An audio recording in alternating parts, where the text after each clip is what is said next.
What's going on, guys? It's CV Tsukiyomi, and today I'm going to show you a highly demanded deck profile. I've been playtesting it for a week, and it's amazing. It is my Kagero Lawkeeper deck. A lot of people have been requesting it because Lawkeeper has been a lot of hype. A lot of people have said this card is really, really good, and I'm just here to say that it is true. Lawkeeper is a very good card. I'll go on in my deck, and I'll tell you guys my card choices. So I've seen a few on YouTube, and some of them I like and some of them I don't like. But if it works for them, it works for them. But this is what works best for me, so I'll just jump into it. I play 4 Lawkeeper.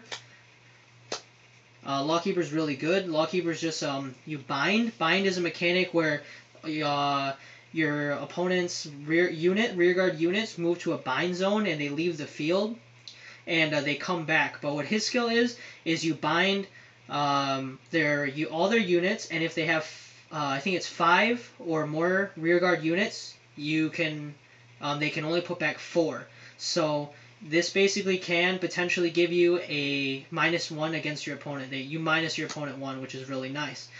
Plus his other skill is when you have more rear guards than your opponent, he gets plus 3,000. So works really well. I really like that card. It's very very good.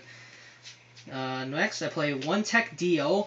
I play 1 Tech Dio because it is 11, and I don't use it as a rear guard. I actually use it as a vanguard most of the time because there will be some situations where I might need to go into the 11 as opposed to Lawkeeper, because late game I might not need Lawkeeper anymore. He's not doing anything. I ran out of counterblast, so then I've got to use the Kagero Dio to help me give that extra defense.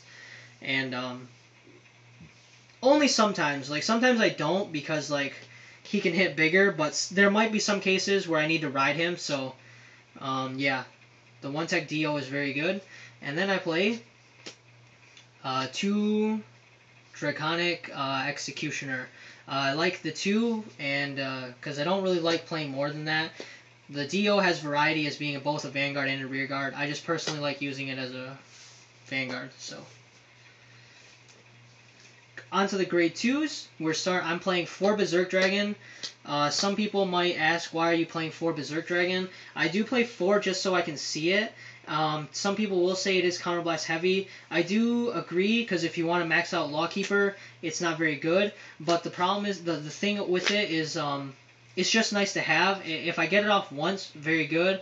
I'd rather open up with it, though, because it's just nice to know that I have it. And, yeah. So, continuing on, I play 4 Nahalem, because it's a 10k beat stick. And then I play another one, the new Cross Shot. I play 3 of them. I like my grade 2 lineup. Some people are playing Tejas. I don't agree, because it's not very good. I feel like a lot of people play Tejas, though, because the Japanese players are playing Tejas, but the reason why Japanese players are playing Tejas is so they can get Jaren and hit for 18, which is the sweet spot against 13k Vanguards. They're not using it to hit grade 1s, at least that's not what I think it is. So I like this because it's constant beat stick power right here, just like all the time, just hitting big all the time, and the Berserk Dragon can just net you advantage. So it's really good. I am thinking about, a lot of people are going to ask, like, why don't you tech in Brocky? I am thinking about it. I don't know whether I want to tech in the Brocky yet. If I do, I'll only play 1 because there's no need to play more than that. But we'll see. I have not needed it to win at all. I have never needed it, so. Grade 1s, I play 4 Bari because limit breaks big and you need to guard. So 4 Bari, Wyvern Guard Bari, very good card. I play 4 Bar, 4 Gojo, and let's move some of this up. 2 Kimnara and 1 Airmo. Okay. I need to get this off my chest because it doesn't make sense to me. Some people are playing 4 of this, and I don't understand where they get the room to play 4, because the whole idea behind this deck, if you're playing this variant, is you're trying to set up Lawkeeper. I'll move it up for a second. The whole point of this deck is You're trying to set up Lawkeeper, and you're trying to set up Executioner, okay? And the goal of this is try to make them hit 20 or higher. If you play Kimnara, if you play 4 of this, that means you're telling me you want to open up with this. If I put Kimnara behind this, it's only going to be 19. If I put Kimnara behind this, it's only going to be 18. How is that going to benefit me? It doesn't benefit me at all, okay? You need to have the bar, and you need to have the Gojo. You need to max out these two, because these two cards are going to allow these two cards to hit above 20 or higher, okay? I know you can search one out, but if I search out bar with Conroe, fine, I have one. What are the odds of me getting another one? I can't just rely on trying to get 2 bars. I need to open up my options of being able to hit 20 or higher.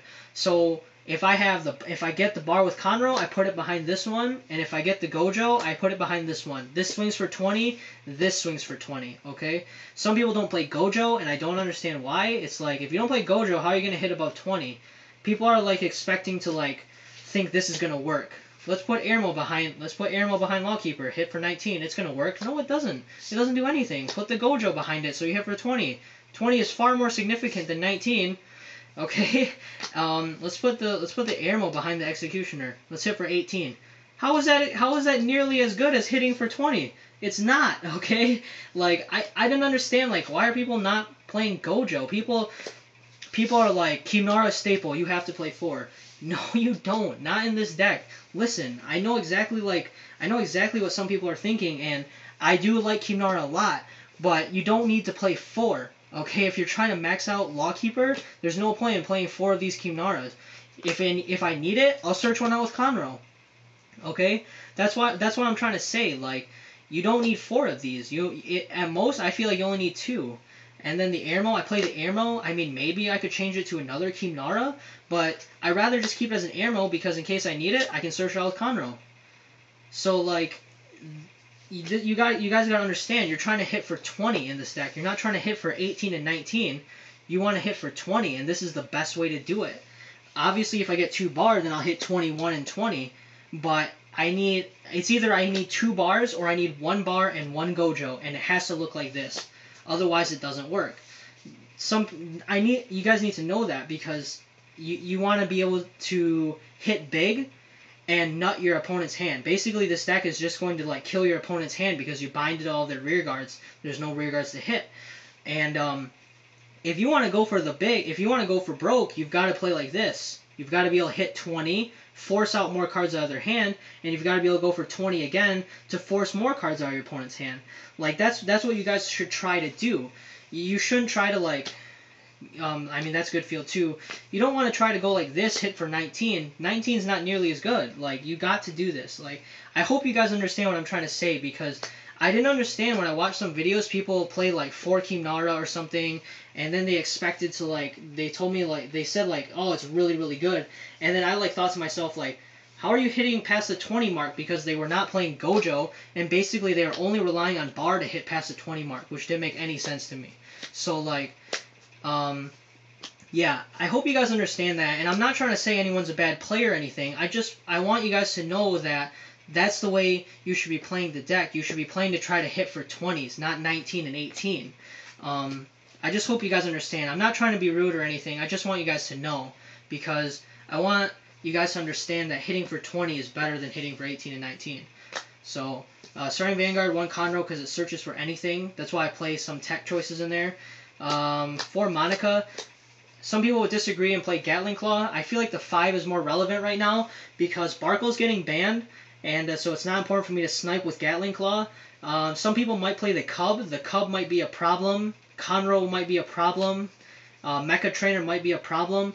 But for right now, I feel like Monica's okay, and I think Monica's a cuter looking card than Gatling Claw. But we'll see, because when I've been playtesting, I like Monica. Like, it has helped me out more than Gatling Claw. So, just putting it out there. Then I play the 4 heal, and then I play the 8 critical. So, same trigger lineup again. Yeah, that's just what I like, guys. And, I mean, it works really well. Like I said, I still am thinking about playing the Gatling Claw, but right now I don't know yet. I haven't figured out how beneficial it can actually be. If anything, if anything, I will play 2 Monica and then I'll play 2 Gatling Claw. That's probably what might happen, so we'll see. So I can create some mind games on my opponent. So that's the video, guys. I hope you guys understood what I was trying to say. This is the best Lawkeeper build in my opinion. Some people are mixing up with Goku and they say it works really well. I gotta say I believe it because it sounds like actually a good idea. But the way I play it, I get the best results out of everything so far. I just hit big all the time and I get the most advantage playing like this. So yeah, that's the deck, guys. I hope you liked it. Don't forget to like, comment, rate, and subscribe. Do what you gotta do. If you have any questions about it, just leave a comment down below. Constructive criticism is welcome. So yeah, peace out, guys.